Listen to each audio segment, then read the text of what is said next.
Judge Xinis in Maryland, she's cracking her knuckles and she's issuing new orders in the Abrego Garcia matter, and it spells bad news for the Trump administration and the Department of Justice.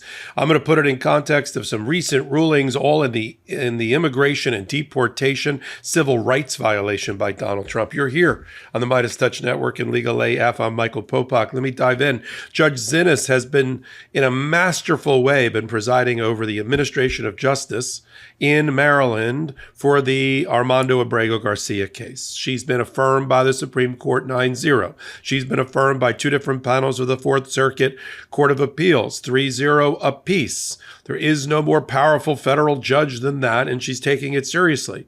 The Supreme Court told her she was right to order the Trump administration to facilitate the release, not the return, the release from an El Salvadoran prison of Abrego Garcia, who was illegally sent there. That is an undisputed fact. The due process that he's entitled to can only be administered to him, of course, under the Constitution in the United States.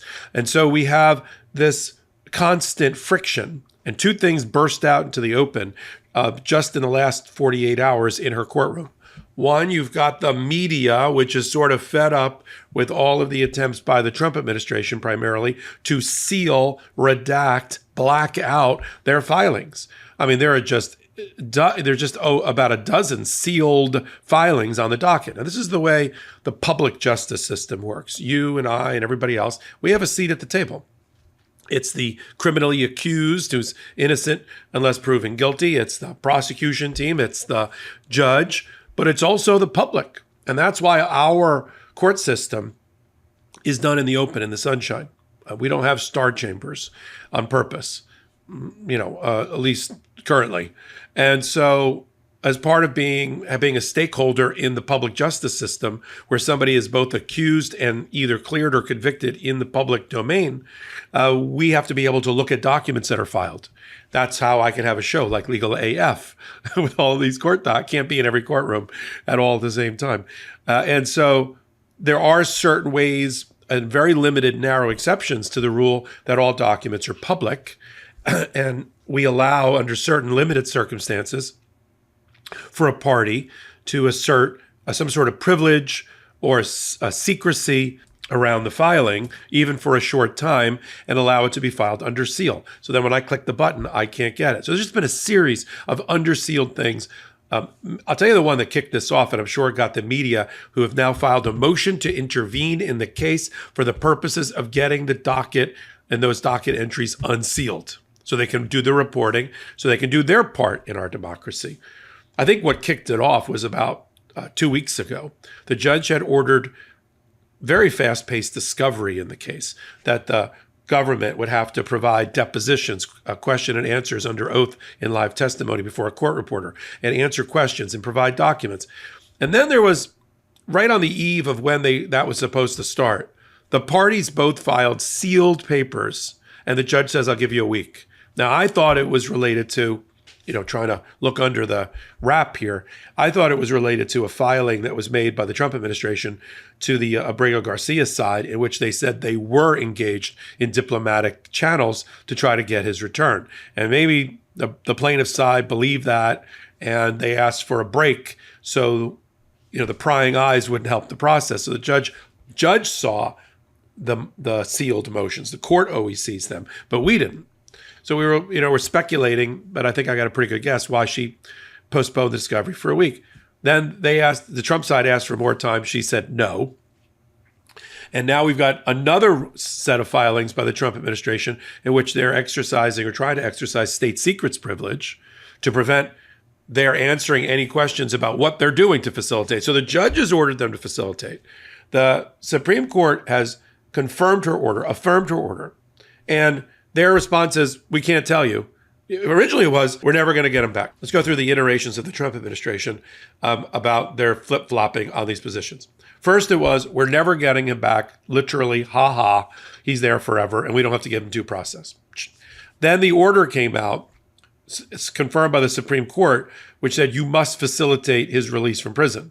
Then they took the position for another week or two that they only had to facilitate it on the domestic side. Oh, we'll just open the gates. If he shows up at a port or at an airport, we'll let him in.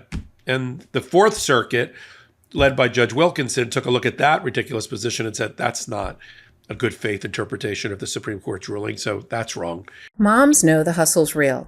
With work, kids, errands, and everything in between, there's rarely time to slow down, let alone figure out a 10-step skincare routine. But no matter how busy life gets, your skin still deserves just more than just the basics. That's why I love today's sponsor so much. It's OneSkin. Their product is truly multitaskers. They hydrate, they protect, and support your skin's long-term health. And it's all thanks to their OS1 peptide, which targets the cells that accelerate the visible signs of aging, like wrinkles, thinning skin, and a dry, dull complexion. OneSkin supports the skin at a deeper cellular level. So even if I'm running on fumes, at least my skin gets what it needs. I try their cleanser, their moisturizer, their sunscreens, or my new favorite product is their new peptide scalp serum, because scalp health is skin health and hair thinning is something that happens to some of us with age. So you can get 15% off with the code LEGALAF at oneskin.co for moms or grandmoms who do it all. And now there's a skincare routine that does too. OneSkin is the world's first skin longevity company. And by focusing on the cellular aspects of aging, OneSkin keeps your skin looking and acting younger for longer. For a limited time only, you can try OneSkin with 15% off using code LEGALAF at oneskin.co. That's oneskin.co. That's 15% off oneskin.co with code LEGALAF. And after you purchase, tell them we sent you. Thanks for supporting the show, OneSkin. And then after that, the Trump administration then told effectively the world that they were working on the diplomacy around the return of Abrego Garcia. Now appears they're back to go pound sand, Judge. We're not telling you what we're doing because we're exercising or invoking the state secrets privilege. She wants full briefing on that by next week. She's then going to make a ruling about it. I'm sure it's going to be against the Trump administration, but we'll see if she'll be affirmed or not. In the meantime, she's also set a briefing schedule for the media who wants basically the parties to stop filing everything under seal and let them be able to do their reporting. And she set a full briefing schedule on that. Let me just show you what a version of what redaction or sealing looks like.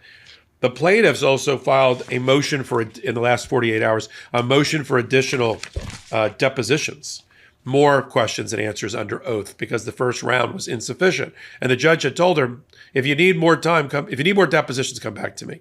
Why are they doing discovery at all? It is to support a pending motion for contempt that the Abrego Garcia lawyers have brought against the Trump administration. And the judge is probably on the 5-yard line of declaring contempt. She just wants to have the record complete with this discovery, which is now ongoing. So in this motion to take additional, you'll note, here's a page in the back.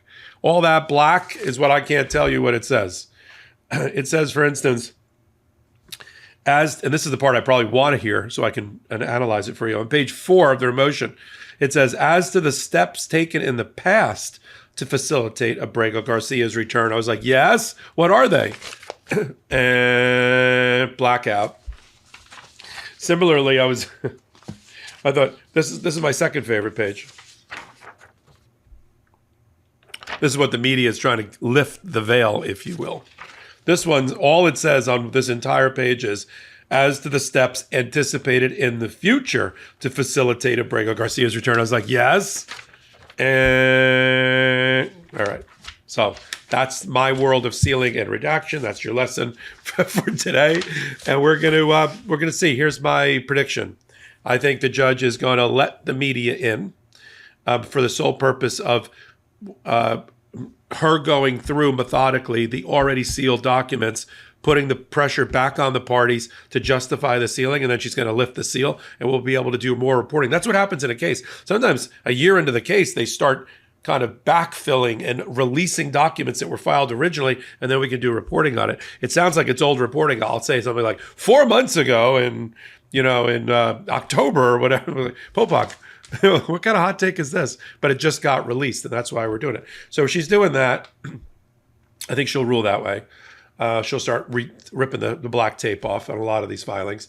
And on the state secrets privilege, I mean, I'll have to see the briefing, but I would be shocked. I mean, Jeb Boasberg, the chief judge in Maryland, in D.C., had a very, very similar issue, and he pretty quickly rejected the assertion of the state secrets privilege in that regard as well.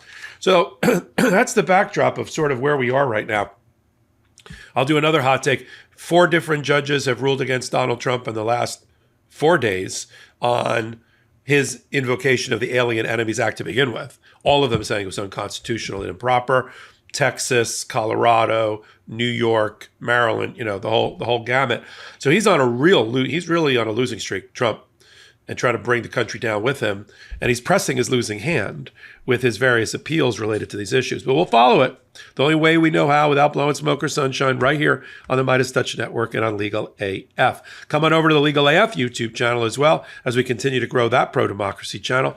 And all you got to do is hit the subscribe button. Boom, you'll get all the reminders for our almost hourly updates at the intersection of law, politics, and, of course, Legal AF, the podcast, which is on Wednesdays and Saturdays at 8 p.m. Eastern Time here on the MeidasTouch Network. So until my next report, I'm Michael Popok.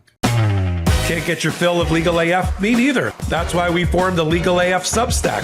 Every time we mention something in a hot take, whether it's a court filing or a oral argument, come over to the Substack. You'll find the court filing and the oral argument there, including a daily roundup that I do called, wait for it, Morning AF. What else? All the other contributors from Legal AF are there as well. We got some new reporting. We got interviews. We got ad-free versions of the podcast and hot takes. Where? Legal AF on Substack. Come over now to free subscribe.